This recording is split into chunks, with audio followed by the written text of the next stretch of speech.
right. Thank you so much. Please continue to help us to share as usual. You know, they don't want you to come out of your bondage so that you will continue to run in circles. So you can continue to think it's only through the Mediterranean Sea will life come to you when there is a solution on the table. So our topic today is in line with us understanding what is doing us. Where. You know, I feel everywhere.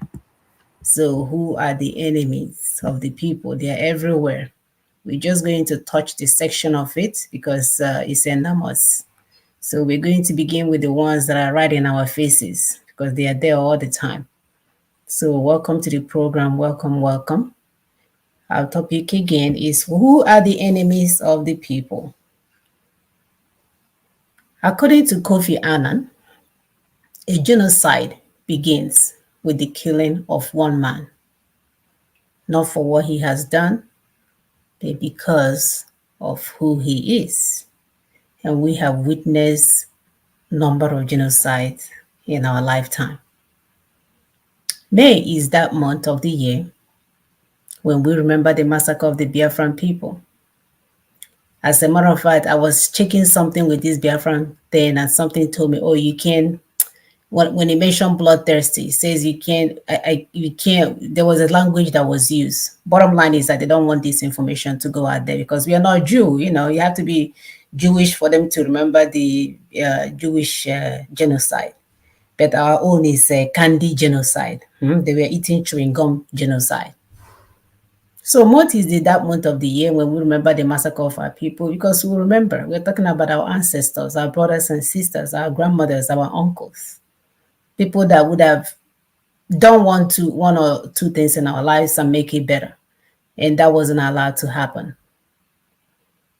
So it's that month when the generals, who also captured and distributed the Biafran girls and women among themselves, has swore booty to their people back in the north of Nigeria. Since then, have we learned anything? According to what we've seen so far, we have not. Unfortunately, the same group of people, they are watching as systematic destruction of other indigenous peoples are taking place. We watch as these people are moving to IDP camps and their towns are renamed by the Marudin Fulanis. And nobody's saying anything. You're thinking it's not going to come to you. They will say, oh, the food that's supposed to go to the south is not coming. You think it's a joke? Mind you, we are warned in a video of, if I recall correctly, it's a Kunle and somebody talking about how they're going to do with the Igbos, how they're going to starve you. By the time they take away your food and another Biafran genocide loading, then you will be able to do whatever they want. That's if they still want you, though. They may not want you. They may want to get rid of you. If they still feel like you're deserving to be a human being, then they might convert you to their Afghanistan brothers. You see that loading. So as people like Iwanya who is running around trying to do and apologize, our brothers and sisters that are politicians are thinking, no,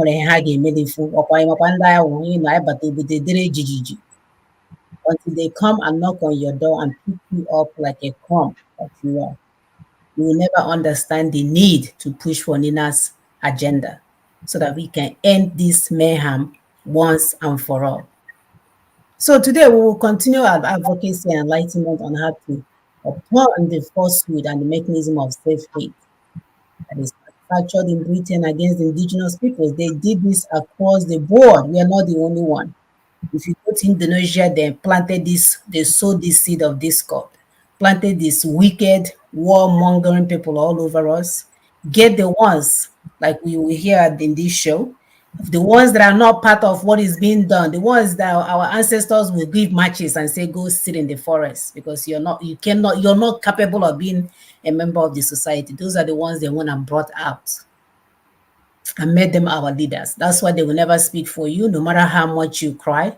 And that's why when you're online crying, oh, no, I come and see us, so nobody is seeing you. This whole thing was said to happen to you. So the things that they have set up is happening. Yes, sir, you're not bound to come and look. They are not looking because to them, you're not human enough for any intervention. So today you're going to listen. Please, this is a special show because this video has been out there in the public, but our people, because of I don't know, or hunger or too much education or too much whatever, they're running around and things are not making sense to them. So we wanted to painstakingly go line by line with this video today so you can begin to understand when they are telling you about one Nigeria, how you were handed over to the next caliphate kingdom to deal with you accordingly. So that when they are outside in the open, you think they are in charge, but they are actually employees of the British colonial monsters.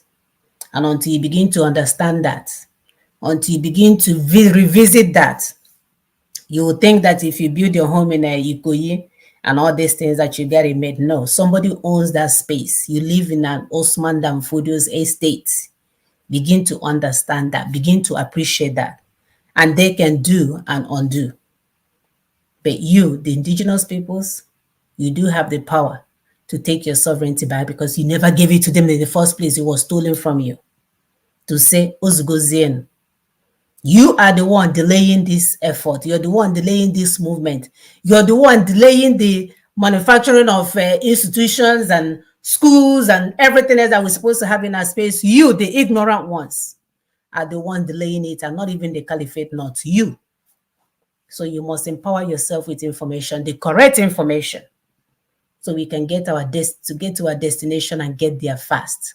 There is no more time for lamentation, whether they are cutting out your private part and videotaping it. It will continue, worse and worse will continue to happen until you say, no, it's enough. I cannot live in a dysfunctional society that is not benefiting you in any way. You're just a commodity. No, you're not even a commodity because nobody will buy you. You're just something that they will dispose of. But if you want to have dignity as a human being, you will need to do the work to put a stop to this mayhem of an open air prison called Nigeria. Thank you. So I will be pulling up the PowerPoint of the day. How do you intend? Yeah, it starts. Yeah, you pull it up. It follows from the big first page. So when we saw growing up, when we saw these generals, no, if you just pull it up, the first page, just the general way, nothing different. And then, so when we saw these generals with Igbo girls, okay, the first page, sorry, with Igbo girls, no, the first page. Can we go to the first page, the title page? I'm sorry. Okay. So when we saw these generals with Igbo girls, and we are wondering, is it that they love Igbo girls and Igbo women so much? We know how difficult it is for Igbo women to go out of Igbo, land, especially that time. We didn't even know they were Biafran girls and women that they captured and distributed among themselves. So is this a coincidence or what? Ndo Babangida, right? Exactly. Beautiful girls. It's so painful. It's so painful. And some of them were already dating other men, some pregnant, and they didn't care. They didn't care. They just moved on to do what these people did. The class of 66, the Army General class of 66, General Hussein, Obasanjo, Babangida, what are their names? Go and check them. Shared everything among themselves. So, like my sister has said, who are the enemies of the people? We want to look at this and take it from there. Please go ahead. Thank you.